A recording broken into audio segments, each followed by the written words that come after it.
the most important one that I've conducted in the past 10 years. After analyzing in great detail the cognitive processes, we have reached the conclusion that what we call the rational thought or the conscious thought occupy a ridiculously small part of the brain, and that even extremely complex cognitive processes occur in your subconscious, so that the subconscious is what basically decides on our behavior.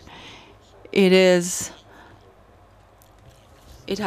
contains so many millions of years of experience that our neurons, which are part of this sort of moving community of cells, which are 3 trillion years old, which actually make up our body, are the ones that decide 10 seconds, in 10 seconds, what decision we are to take. This is an experiment which I have witnessed in Germany, where a person was asked to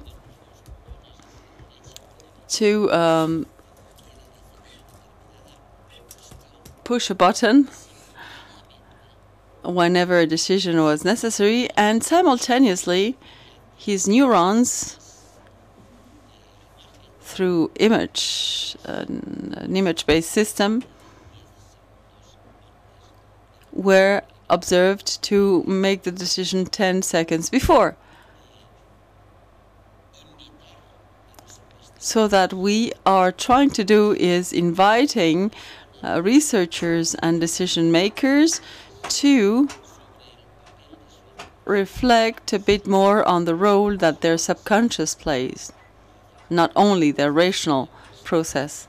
Sometimes entrepreneur friends of mine tell me I kicked him out because he was that person was no good. And what I would think was that perhaps the person had been kicked because he or she was not liked by her boss. We don't know, as of today, what part of our decisions are based on rational thinking and what part is based on irrational thinking or subconscious process. The second experiment, which I believe to be extremely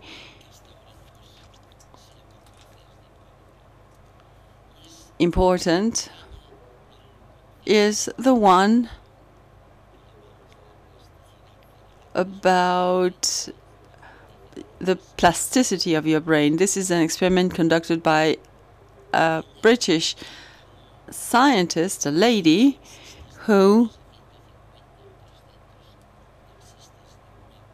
tested 150 or 300 taxi drivers in London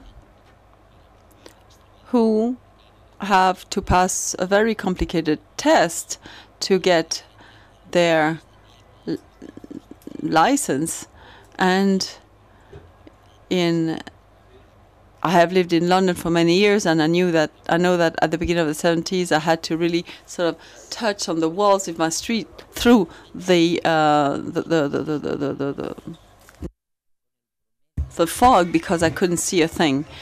Well, they have tested the taxi drivers in London to see what their lower brain, the hippocampus, was like. I just cannot explain how difficult it is to pass this exam in London. And this actually leads to an increase of the volume of your hippocampus, of your lower brain, which the average citizens of London do not possess. And there we discovered through the experiment that the individual experience has enormous impact on the brain structure and even on your genetic structure. We can really change the brain, and to a certain extent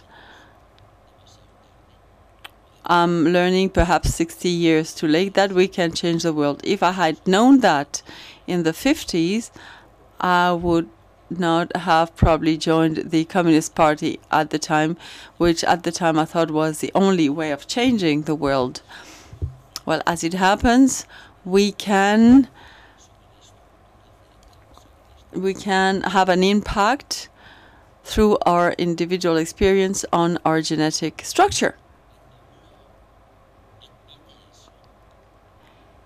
When you admit to this, you necessarily end this old debate between those who said that our behavior is based on our brain programming or genetic programming, or what psychologists and other untrustworthy people would say at the time, who said that individual experience also has an incidence on the brain structure and on your genetic structure. Today, we know,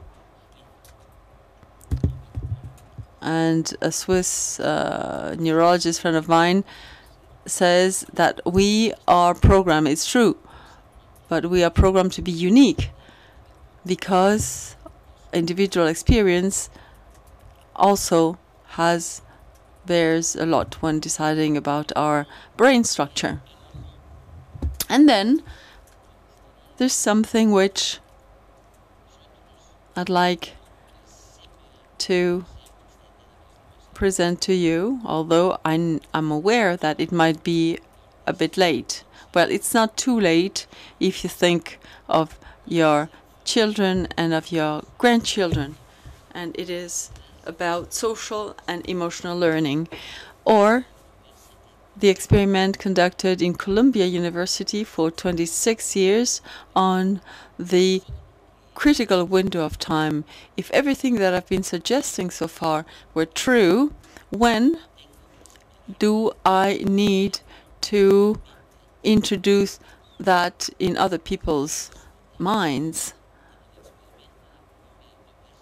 In this experiment at Columbia University, children between 4 and 9 were used. Today, the experiment continues with their own children, and they were measured to see what neuronal interactions and what their behavior was when having to take a decision. And I remember that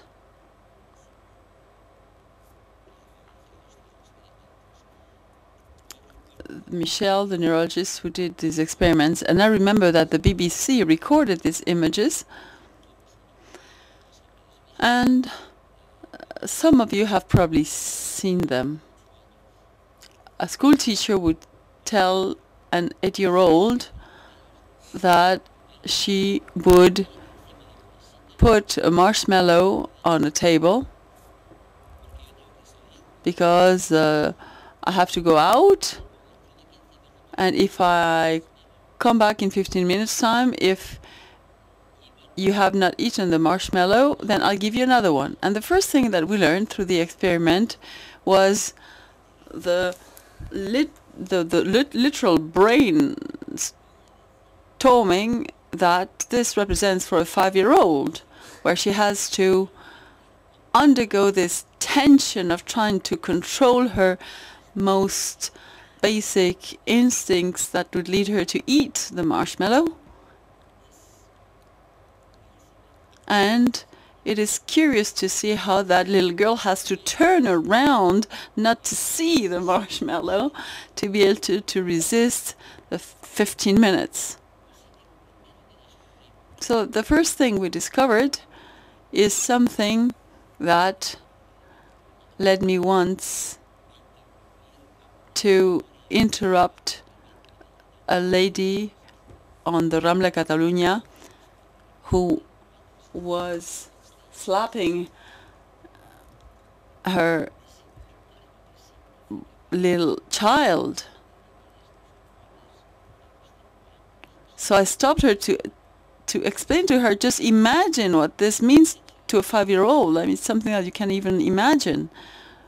The thing is that we discovered that in this time frame, from 4 to 8, and I've seen that with my grandnieces, at 4, they start taking on the temporal dimension until 4 and 4.5 years, when they speak about Father Christmas. Well, they don't know what Father Christmas they're speaking about, whether Father Christmas that visited them last year or will visit them next years. They have like worms, the 3 spatial dimension, back, forth, right, left, up, down, when they fall on their cradle, from their cradle. But they don't have this time, sense of time, which they acquired by the age of 4 or so. What we have discovered is that if during this time frame, 4 to 8, you do not teach them 2 things, they will have problems during adolescence and in adulthood as an average.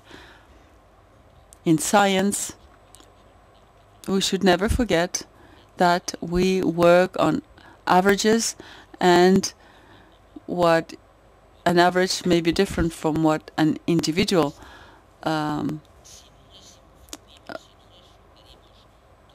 reacts. But as I was saying, if we do not teach them or 2 things, they will have problems in the future. The first is a certain degree of self-confidence. Their biggest challenge is going to be their peers. Their peers are not the worst enemy, but they are indeed the biggest challenge that they will have. And in order to sort of lead with that, they need self-sufficiency. And the second idea is that you have treated them so well, you have given them so much love, that they have the inclination to further develop on their curiosity and their curiosity for love. And that's one of the things that could, amongst other things, lead them to become good scientists. And it is now with these thoughts that I'd like to congratulate you for the quiet job that you are doing. And I'd like to remind you, for what it's worth, that some people in the other group in the parallel universe are following your progress closely. Thank you very much.